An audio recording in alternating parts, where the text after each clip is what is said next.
6 सितंबर 1965 के दिन हमसे तकरीबन 6 गुना बड़े मुल्क भारत ने अपनी अफरादी क़ुव्वत और दिफाई वसाइल की बरतरी के नशे में बगैर किसी ऐलान और पेशगी इतला के लाहौर के करीब बैनुल अक़वामी सरहद को रौंद कर पाकिस्तान के खिलाफ नंगी जारहियत का आगाज कर दिया।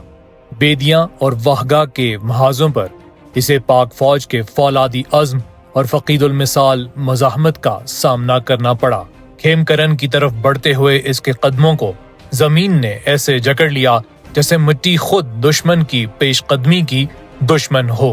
पाक अफवाज ने शाहीन जैसी बर्क रफ्तार झपट के साथ दुश्मन को न सिर्फ वापस सरहद की तरफ धकेल डाला बल्कि एक ऐसे भरपूर वार से जवाब दिया कि इसके गरूर के महल रेजा रेजा हो गए और इसके ख्वाब तेज आंधी के दोष पर मिट्टी के जर्रों की मानिद हवा में बिखर गए।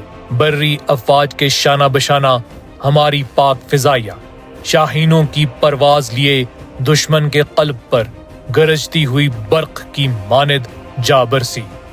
पठानकोट, आदमपुर और हलवाड़ा के एयर बेसिस पर गरजते हुए हमलों ने भारतीय फिजाइया की हड्डियों पसली एक कर दी।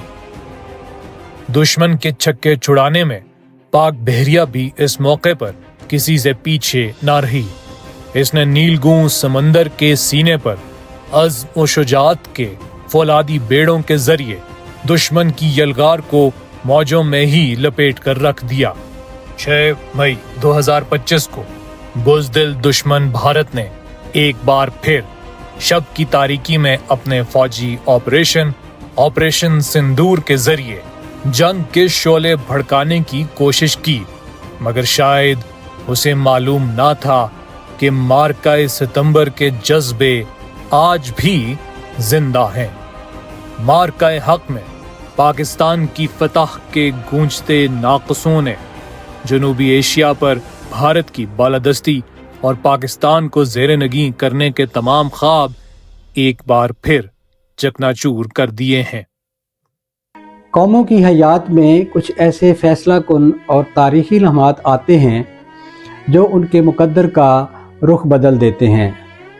6 सितंबर 1965 की वो यादगार शब हो या मार्का हक में 6 और 7 मई 2025 की वो ताबनाक रात, दुश्मन ने जब भी अर्ज़े पाक की तरफ नापाक अज़ाइम के साथ कदम उठाया, ज़िल्लत और रुसवाई उसका मुकद्दर बन गया।